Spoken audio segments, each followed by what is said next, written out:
আপনারা সবাই রোমান সাম্রাজ্যের কথা জানেন।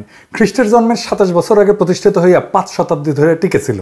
এই রোমান সাম্রাজ্যই পশ্চিমা সভ্যতার জন্মদাতা।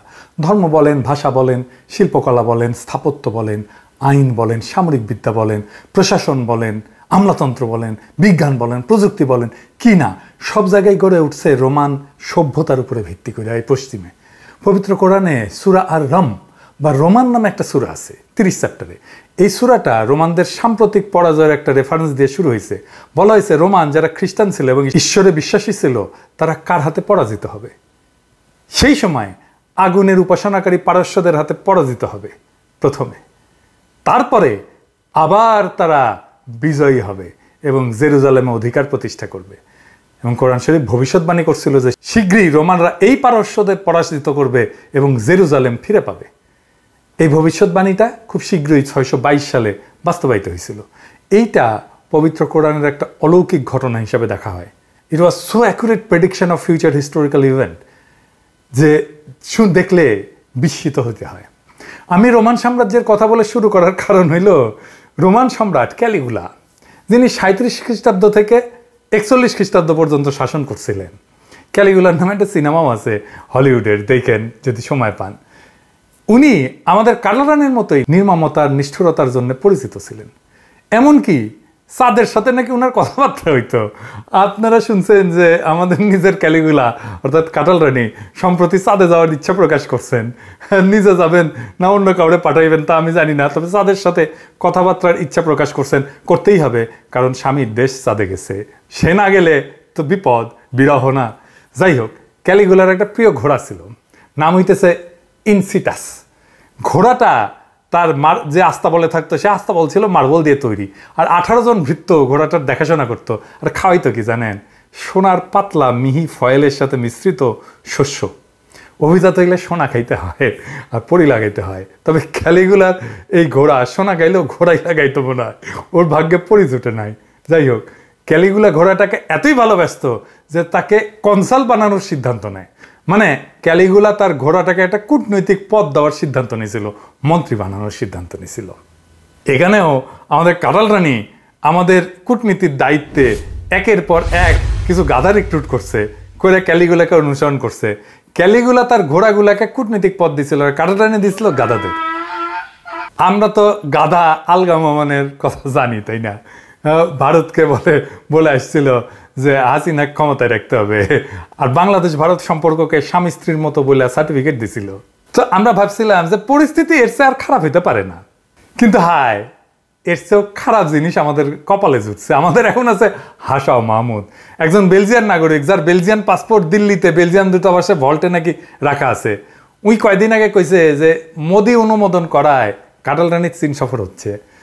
গাদার মাথায় এটাও আসে না, মোদি যদি তার সার্বভৌম কর্তা হয় তাইলে সে নিজে পররাষ্ট্রমন্ত্রী হইতে পারবে না, কারণ বাংলাদেশকে তো আর স্বাধীন দেশ হিসেবে বিবেচনা করা হবে না। স্বাধীন দেশ না হইলে পররাষ্ট্রমন্ত্রী থাকার কোনো যুক্তি নাই।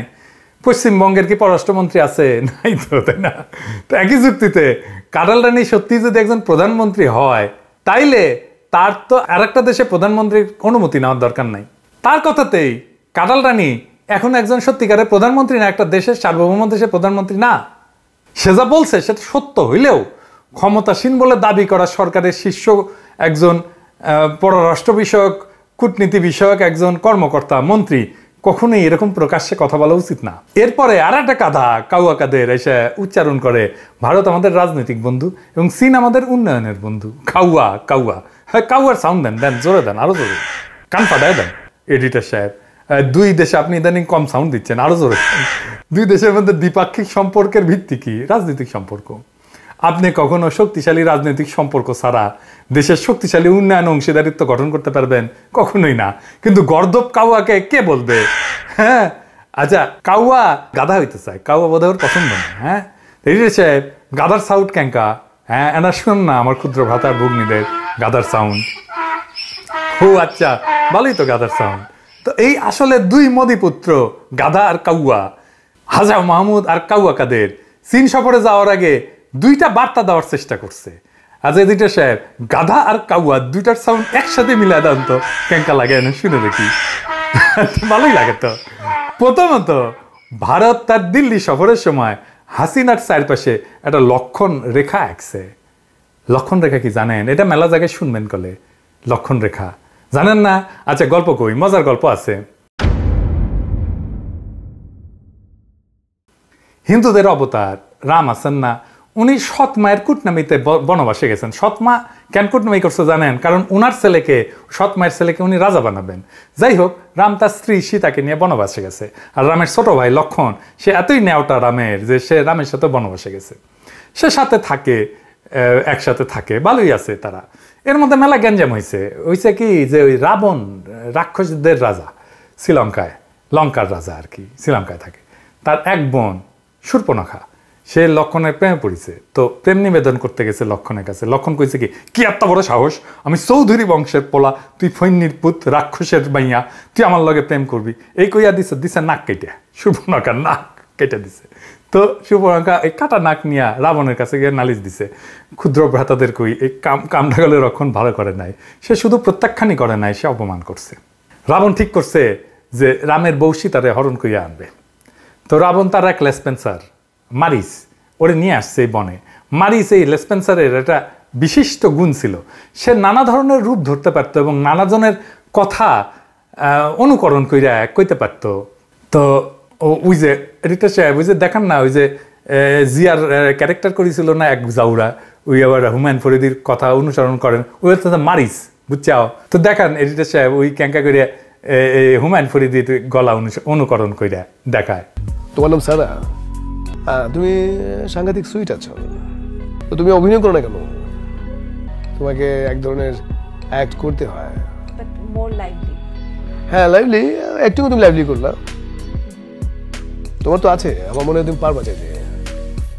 তো এই মারিস একটা সোনার হরিণ সেজা সীতার সামনে ঘুরঘুর করতেছে। তো সীতা রামের কাছে বায়না ধরছে, যে ধরে আর কি বৌড়া স্বামীর কাছে, এই সোনার হরিণরা ধরে এনে দিতে হবে। ওই যে আমার সোনার হরিণ চাই, আমার সোনার হরিণ চাই, তোরা যে যা বলিস ভাই, আমার সোনার হরিণ চাই, মনোহরণ চপল চরণ সোনার হরিণ চাই, আমার সোনার হরিণ চাই, আমার সোনার হরিণ চাই। এইবার বুঝছাও গান্ডা? হ্যাঁ, তো রাম লক্ষণকে সীতার পাহারায় রেখা দিছে ধাওয়া হরিণটারে। তো হরিণটা রামরে অনেক দূর নিয়ে গেছে। তো রাম যখন তীর মারছে, তখন ওই মারিস রামের গলা নকল কইরা, ওই যে ওই জাউরা যেভাবে হুমায়ুন ফরিদির গলা নকল করে না, ওই রকম নকল কইরা দিছে সিক্কুর, যে ভাই লক্ষণ বাঁচাও। তো লক্ষণ ভাইরা বাঁচাইতে যাওয়ার আগে লক্ষণ বাসার সামনে একটা মন্ত্র পইরা একটা দাগ দিয়ে দিয়ে কইছে যে ভাবি খবরদার, এই দাগের বাইরে কলে যাবে না, গেলে কলে বিপদ আছে। এই যে দাগ দিল, এইটারে কয় লক্ষণ রেখা, এবং সীতা ওই দাগটা পার হয়ে গেছিল জন্যেই রাবণ তারে হরণ করে নিয়ে যেতে পেরেছে, বুঝছাও? তো যাই হোক, এবার আসল আলাপে আসি। তো এই দুই মদিপুত্র কাউয়া আর হাসান মাহমুদ, আবার সাউন্ড দেন, কাউয়া আর গাধার সাউন্ড একসাথে, হা হা হয়েছে। এরা কইল যে ভারত দেখতে চায় যে তার বেঁধে দেওয়া এই লক্ষণ রেখা সে সম্পূর্ণরূপে পালন করতে পারে কিনা। এই কাউয়া আর গাধা এটাই কইল যে ভারত দেখতে চায় যে তার বেঁধে দেওয়া এই লক্ষণ রেখা সম্পূর্ণরূপে পালন করা হবে, এবং এটা হইতেছে, এবং মোদির দ্বারা অনুমোদিত না এমন কিছুই বেজিংয়ে করা হবে না, এটা নিশ্চয়তা দিল। এইটা চীনের কাছেও একটা বার্তা যে চীনা নেতৃত্ব হাসিনার কাছে এমন কিছু আশা করা উচিত না যা দিল্লি ভালোভাবে নিবে না। আরো আগায় গিয়া কাওয়া কাদের দিল্লি কয়ে দিছিলেন যে হাসিনা সরকার দৃঢ়ভাবে ভারতের পক্ষে রয়েছে। বেজিং সফরের সময় হাসিনা ভারতের সাথে তার সরকারের রাজনৈতিক এবং নিরাপত্তার সম্পর্ক বিপর্যস্ত করার জন্য এমন কিছুই করবে না, এই নিশ্চয়তা দিতেছে কাওয়া। কাওয়া কইতেছে তার বেজিং সফরের একমাত্র উদ্দেশ্য হইতেছে গভীরতর অর্থনৈতিক সংকট মোকাবেলায় যথেষ্ট তহবিল পাওয়া। এ কাওয়া, এ মানে কি? হ্যাঁ, এ মানে কি? এ মানে কি জানেন? এ কইতেছে যে চীনের রাষ্ট্রপতি শির উচিত হাসিনারে খাট কিনা দেওয়া, যাতে স্বামী মোদি স্ত্রীর সাথে খাটে মৌজ মাস্তিকও চালায় যেতে পারে। কি অযৌক্তিক আবদার! তাদের কি কোনো ধারণা আছে যে চীন এই বিবৃতিগুলো কিভাবে দেখবে? ধারণা আছে? হ্যাঁ, এটা সে কাউ আর হাসান মাহমুদের ধারণা আছে? হ্যাঁ, নাইমুল ইসলাম খানের জিজ্ঞান্ত ধারণা আছে কিনা? No idea at all, no idea at all. দেখেছেন, নাইমুল ইসলাম খানের গলে একই কথা। আমি সবসময় কয়ে আসছি যে আমরা ভারত বুঝি না, আমেরিকা বুঝি না, চীন বুঝি না, আমরা বুঝি আমাদের জাতীয় স্বার্থ। আমরা হাসিনার বেজিং এই সফর থেকে একটা জিনিসই দেখতে চাই, একটা, যেটা সম্পূর্ণভাবে আমাদের স্বার্থে। আর সেটা হইল হাসিনা তিস্তা প্রকল্পে চায়নার সাহায্য নিতে রাজি হইল কিনা। আমরা আর কিছু দেখব না, দেখার প্রয়োজনও নাই। আবারও বলতেছি, চীন সফর নিয়ে আমাদের একটাই দফা, এবং সেটা হইল হাসিনা তিস্তার এই চুক্তি করতে পারল কিনা। এই ভিজিট হইতেছে কাটাল রানীর জন্য একটা অগ্নি পরীক্ষা। অগ্নি পরীক্ষা কি জানেন? এটা আবার রামায়ণের কথা। আসেন আবার গল্প শুনি, গল্প শুনতে খারাপ লাগে না? তো এই গল্প আগে গেছে রামায়ণের গল্প। রাম রাবণকে মাইরা সীতারে উদ্ধার কইরা লঙ্কা থেকে নিয়ে আসছে আর কি, মানে শ্রীলঙ্কা থেকে, সব ঠিকঠাক। তো এখন সমাজ তো মাইনা নেবে না। তারা কইল সীতা যে সতী তার প্রমাণ কি? আসলেই তো রাবণ ধৈর্য নিয়ে গিয়ে কিছু করে নাই। তো এই সিনা রাম সীতার জন্য অগ্নি পরীক্ষার আয়োজন করলো। জ্বলন্ত আগুনের কুণ্ডে ঝাঁপ দিবে সীতা, যদি অক্ষত থেকে বাইসা আছে সীতা তাইলে সে সতী। তো এই হইতেছে অগ্নি পরীক্ষা। তো সীতা এই পরীক্ষায় উত্তীর্ণ হয়েছিল, কিন্তু রাম কামটা কি ভালো করছিল? সমাজের কথায় প্রিয়তমা স্ত্রীরে অগ্নিকুণ্ডে নিক্ষেপ করা কি ভালো কাজ? যাই হোক, এগুলো ধর্মের কথা, ছাইড়া দিলাম ওনাদের কাছে। তবে এখন হাসিনা যদি ভারতের দেওয়া এই লক্ষণ রেখা ভাঙ্গা বাইর হইয়া চায়নার সাথে তিস্তার চুক্তি করা বুকের পাটা দেখাইতে পারে, তাইলে আমরা বুঝবো যে সে এই পরীক্ষায় উত্তীর্ণ হয়েছে, অগ্নি পরীক্ষায় উত্তীর্ণ হয়েছে। আমরা তারা আগুনে ফেললাম না, কিন্তু এমন একটা কন্ডিশন দিলাম যে আমরা দেখবো সে আসলেই ভারতের কেনা বান্দি কিনা। এই গত সপ্তাহে ঢাকায় চীনা রাষ্ট্রদূত প্রকাশ্যে বলছেন যে তিস্তা প্রকল্প আগায় নিতে সম্পূর্ণ প্রস্তুত এবং সিদ্ধান্ত এখন বাংলাদেশের হাতে। আপনারা জানেন যে হাসিনার দিল্লি থেকে ফেরার পরপরই একজন প্রভাবশালী চীনা মন্ত্রী ঢাকা সফর করছিল। তাকে চীনের ছায়া পররাষ্ট্রমন্ত্রী হিসেবে বিবেচনা করা অত্যন্ত গুরুত্বপূর্ণ মন্ত্রী। কিন্তু চীনা রাষ্ট্রদূতের বিবৃতিটা হচ্ছে হাসিনার সাথে আলোচনার পর চীনা মন্ত্রীর মূল্যায়ন। তারা এখন তাদের হাতের কার্ড দেখাই দিছে। সেটা কি? তারা তিস্তা চায়, তারা তিস্তা প্রকল্প চায়। 5 জানুয়ারির ডামি নির্বাচনের আগেও তারা এই কথা বলছে। এখন এই ডিলের পুরোটাই হওয়া না হওয়া হাসিনার উপর নির্ভর করতেছে। এইটা ইঙ্গিত কইরা হাসিনাকে কাঠগড়ায় দাঁড় করাইছে। চীন অবশ্যই ভারতের লক্ষণ রেখা সম্পর্কে জানে।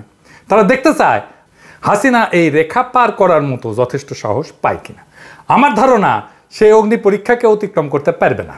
কারণগুলো আমি আগের পর্বে ব্যাখ্যা করছি। 1 নাম্বার, 75 সালে ভারতে আশ্রয় নেওয়ার পর থেকে সে নিজেই একটা ভারতীয় পণ্য। সে একটা ইন্ডিয়ান, হাফ ইন্ডিয়ান। তা পোলাপান পড়ছে ইন্ডিয়ায়। যেখানে আপনি পড়াশোনা করবেন সেইটার প্রতি আপনার একটা অন্যরকম অ্যাটাচমেন্ট থাকে। যেখানে আপনি রাজনৈতিক আশ্রয় পাবেন তার প্রতি আপনার একটা আলাদা অ্যাটাচমেন্ট থাকে। আমার যেমন ফ্রান্সের প্রতি একটা আলাদা অ্যাটাচমেন্ট থাকবে, আমি স্বীকার করি বা না করি। হাসিনা ভারতের রাজনৈতিক আশ্রয় পাইছিল, তার নৌকা ভারতের প্রার্থীতে ভরা। তারা নিজেরাই বলে আমি ইন্ডিয়ার ক্যান্ডিডেট। শুনেন, শেখ হাসিনা একটা বলো আমি শেখ হাসিনার প্রার্থী, এটা তোমাকে মনে রাখতে হবে। আমি ভারতের প্রার্থী, তোমাকে এটা মনে রাখতে হবে। আমি এখানে হারার জন্য আসিনি। আর ভারতীয় এজেন্টরা তার নিজের দল, জাতীয় প্রশাসন, আইন প্রয়োগকারী সংস্থা, প্রতিরক্ষা, জাতীয় নিরাপত্তা, যন্ত্রপাতি, মিডিয়া, ব্যবসা, বুদ্ধিজীবী, এগুলো থেকে শুরু করে বাংলাদেশের সমস্ত গুরুত্বপূর্ণ সেক্টরে গভীরভাবে অনুপ্রবেশ করছে।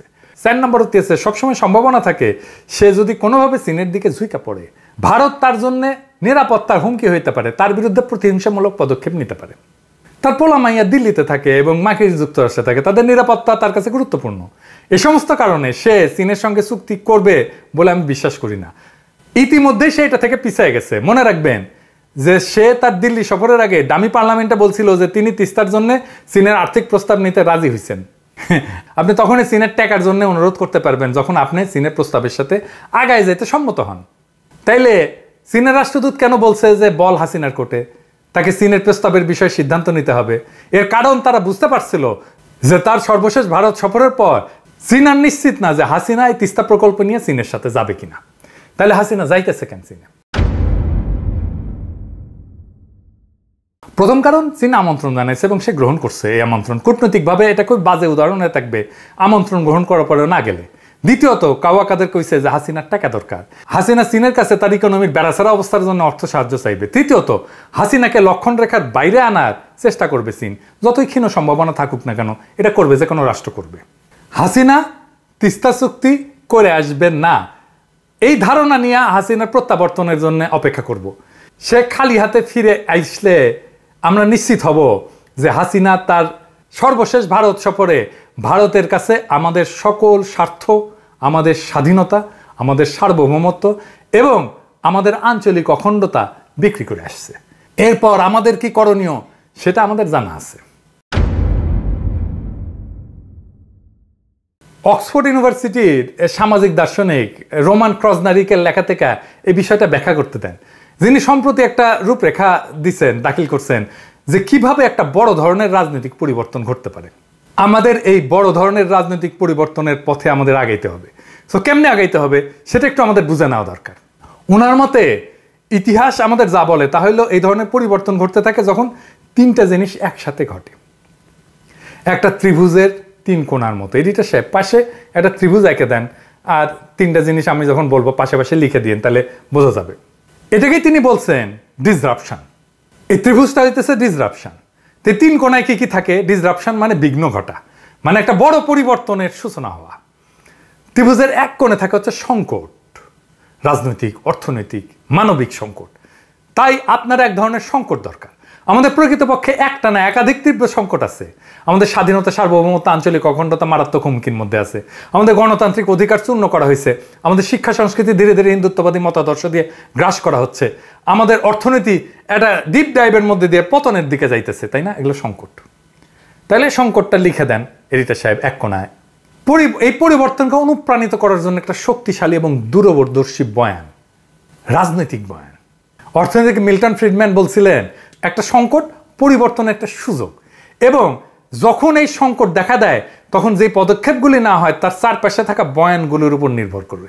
একটা জাতির জন্য সবচেয়ে শক্তিশালী বয়ান হইতেছে তার স্বাধীনতা, সার্বভৌমত্ব, আঞ্চলিক অখণ্ডতা, জাতীয় মর্যাদা, তার সংস্কৃতি, তার ধর্মীয় মূল্যবোধ রক্ষা করা। এগুলো সবই ভারতের কাছ থেকে মারাত্মক হুমকির মধ্যে রয়েছে। একইভাবে শক্তিশালী গণতন্ত্র এবং অধিকারের আকাঙ্ক্ষা, যা ভারতের প্রত্যক্ষ মদতে ধ্বংস করছে শাসক গোষ্ঠী। ভারতকে মোকাবেলা করার এবং তার নির্লজ্জ সম্প্রসারণবাদকে পরাস্ত করার ধারণাটা ভারতীয় পণ্য বয়কট এবং ট্রানজিট রেল প্রতিরোধ করার আহ্বানের মাধ্যমে দ্রুত গণভিত্তি লাভ করছে। আর 3 নাম্বার, আপনার লাগবে একটা ডিসরাপটিভ মুভমেন্ট। ত্রিভুজের তিনটা কোণ একসাথে হইল না, মিলল। ডিসরাপটিভ মুভমেন্ট কি? জনজীবনকে অচল করে দেওয়ার মতো একটা আন্দোলন। আন্দোলন প্রয়োজন, রাস্তায় নামতে মানুষের প্রয়োজন। বাংলাদেশে এখন এই লক্ষণ আছে, এই সিমটম আছে যে লোকেরা একাধিক সংকটের প্রতিক্রিয়ায় রাস্তায় নামতে প্রস্তুত হয়েছে।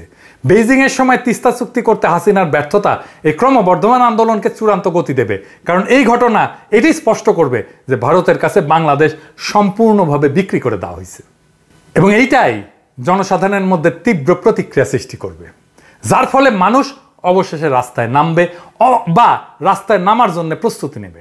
তবে আমাদের নেতারা যদি বলে এইভাবে যে প্রাণ ভয়ে আমরা দাঁড়াইতে পারিনি রাস্তায়, তাহলে কার ভরসায় মানুষ রাস্তায় নামবে? বাংলাদেশে আজ পরিবর্তনের সমস্ত শর্ত সম্পূর্ণভাবে বিদ্যমান।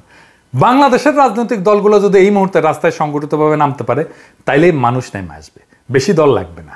জামাত, বিএনপি আর হেফাজত যদি একসাথে নেমে আসে, লাখো জনতা নেমে আসবে। বাংলাদেশ একটা বারুদের পাহাড়ে বসে আছে, বিস্ফোরণের অপেক্ষায়। যদি হাসিনা বেইজিং থেকে খালি হাতে ফিরে আসে, তাইলে এটা আগ্নেয়গিরির মতো হিংস্রভাবে অগ্নুৎপাতের জন্য যে বারুদের পাহাড় তৈরি আছে, সে পাহাড়ের সলতেতে আগুন দিয়ে দিবে। এই আগ্নেয়গিরির ছাই থেকে গড়ে উঠবে স্বাধীনতা, সার্বভৌমত্ব, আঞ্চলিক অখণ্ডতা এবং জাতীয় মর্যাদার গৌরবে উজ্জ্বল এক নতুন বাংলাদেশ। জনগণের রোষের লাভায় ভাইসা যাবে ফ্যাসিবাদী খুনি এবং এই দুর্নীতিবাজদের শাসন। আগ্নেয়গিরির অগ্নুৎপাতের আগুনে ভারতীয় সম্প্রসারণবাদের এই দুষ্ট হাত এমনইভাবে জ্বলবে যা তারা কখনো আগে দেখে নাই। আমরা আমাদের গণতন্ত্র, আমাদের অধিকার ফিরে পাবো এবং আমাদের সফল সংগ্রামের প্রতিশ্রুতি অনুযায়ী প্রকৃত স্বাধীনতা এবং মর্যাদার জীবন নিয়ে বাস করব। এখন একটা প্রশ্ন, চীন কি হাসিনাকে সম্পূর্ণ খালি হাতে ফেরত পাঠাবে? আমাদের মনে রাখা উচিত, চীন একটা বড় খেলা খেলে ও দীর্ঘ সময় ধরে পরিকল্পনা করে। তারা পরবর্তী 20 থেকে 40 বছর, এমনকি তারপরে পরিকল্পনা করে। তারা তাদের দীর্ঘ খেলার অংশ হিসেবে হাসিনাকে আর্থিক সাহায্য দিতে পারে, কয়েকটা কন্ডিশনে দিতে পারে, যদি তারা কিছু জিনিস বিবেচনা করে। 1 নাম্বার, তারা যদি বাংলাদেশে তার ফুটপ্রিন্ট ধরে রাখতে চায় এবং বাংলাদেশি জনগণের সাথে একটা সৌহার্দ্য সৃষ্টি করতে চায়। 2 নাম্বার, ঋণ দিয়ে তারা হাসিনাকে ঋণের জালের মধ্যে আবদ্ধ করে ফেলতে পারে এবং তা দিয়ে তার শাসনের উপরে কিছু নিয়ন্ত্রণ বজায় রাখার চেষ্টা করতে পারে। আর 3 নাম্বার হইতেছে, তারা আন্তর্জাতিক লেনদেনের একটা কারেন্সি হিসাবে চীনা মুদ্রার ব্যবহার বাড়াইতে পারে এর মাধ্যমে, কারণ তারা ঋণ দেবে চাইনিজ মুদ্রায়, যা তাদের আন্তর্জাতিক অর্থনৈতিক নীতির একটা গুরুত্বপূর্ণ লক্ষ্য। চীনা মুদ্রার ব্যবহার বাড়বে, তাই চীনের হাসিনাকে কিছু আর্থিক সহায়তা দেওয়ার গভীর উদ্দেশ্য থাকতে পারে। কি উদ্দেশ্য এক্স্যাক্টলি সেটা ওরাই জানে, কিন্তু আমরা অনুমান করতে পারি যে এই 3টা কারণে তারা হাসিনাকে সাহায্য দিতে পারে। যাই হোক, যেহেতু তারা ভারতের সাথে একটা ঠান্ডা যুদ্ধে লিপ্ত, তারা নিশ্চিত করবে তাদের এই সাহায্য চীনের স্বার্থ রক্ষা করবে, ভারতীয় স্বার্থ না। চীনের কাছ থেকে তিস্তা চুক্তি পাইতে হাসিনার জন্য অনিচ্ছা থাকে বা ব্যর্থতা থাকে, সেটাই হচ্ছে যে নিশ্চিত লক্ষণ যে তার শেষ দিল্লি সফরে ভারতের কাছে বাংলাদেশের সবচেয়ে মৌলিক স্বার্থ সম্পূর্ণভাবে বিক্রি করে দিচ্ছে সে, এবং আমাদের স্বাধীনতা, সার্বভৌমত্ব, আঞ্চলিক অখণ্ডতার প্রশ্নে মারাত্মকভাবে আপোষ করে আসছে। আমরা তার মন্ত্রীদের কাছ থেকে যে বিবৃতি শুনছি যে চীন যদি তিস্তা চুক্তির বিষয় উপস্থাপন করে তবেই হাসিনা বেইজিংয়ে তিস্তা নিয়ে আলোচনা করবে।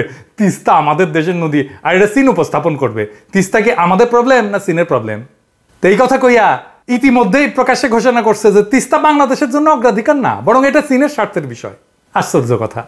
তাই চীনের সঙ্গে তিস্তা চুক্তির মাধ্যমে তিনি দেশে ফিরবেন এমন আশা আমি বাস্তবে করি না। যাই হোক, আমরা তার সফরে ফলাফল নিয়ে অনুমান করতে চাই না, আমরা বরং তাকে বেনিফিট অফ ডাউট দিতে চাই। তার সফর শেষে যদি তিস্তা চুক্তি না হয়, তাহলেই আমরা দৃঢ়ভাবে এই সিদ্ধান্তে উপনীত হব যে সে তার ক্ষমতায় থাকার জন্যে এবং তার সীমাহীন লুটপাট চালায় যাওয়ার জন্যে বাংলাদেশকে ভারতের কাছে বিক্রি করে দিছে। এবং আমরা বুঝতে পারবো যে আমরা একটা স্বাধীন সার্বভৌম দেশের নাগরিক না, ভারতের নিছক ঔপনিবেশিক প্রজা। সেই মুহূর্তে আমরা তার শাসনকে কেবল অবৈধ হিসেবে বিবেচনা করব না, করব একটা দখলদার সরকার হিসাবে। গাজার মতো কাঁটাতারের ঘেরা অধিকৃত বাংলাদেশে উপনিবেশিক ভারতীয় স্বার্থের প্রতিনিধিত্বকারী পুতুল একটা দল হিসাবে। এই পুতুল সরকারের শাসন এবং তার প্রভু ভারতের উপনিবেশিক শাসন দূর করা তখন আমাদের সবচেয়ে পবিত্র দায়িত্ব হবে। 75-এর 14ই আগস্টেও কেউ কল্পনা করে নাই যে প্রবল প্রতাপশালী শেখ মুজিব নিজের বাসার সিঁড়িতে প্রাণহীন পড়ে থাকবে তার পরের সকালে, আর তার শেষকৃত্য করার লোক পাওয়া যাবে না, আর তার দলের লোকেরা পরের সরকারের মন্ত্রী হওয়ার জন্য ছুটাছুটি করবে।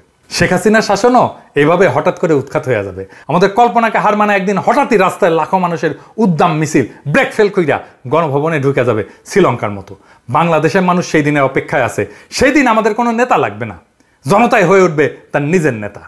আসেন আমরা আমাদের নিজেদের নেতা হওয়ার তৌফিক অর্জন করতে পারি কিনা সেই কামনা করি, এবং সৃষ্টিকর্তা আমাদের এই লড়াইয়ে জয়ী হওয়ার তৌফিক যেন দেয় সেই দোয়া আমরা করি।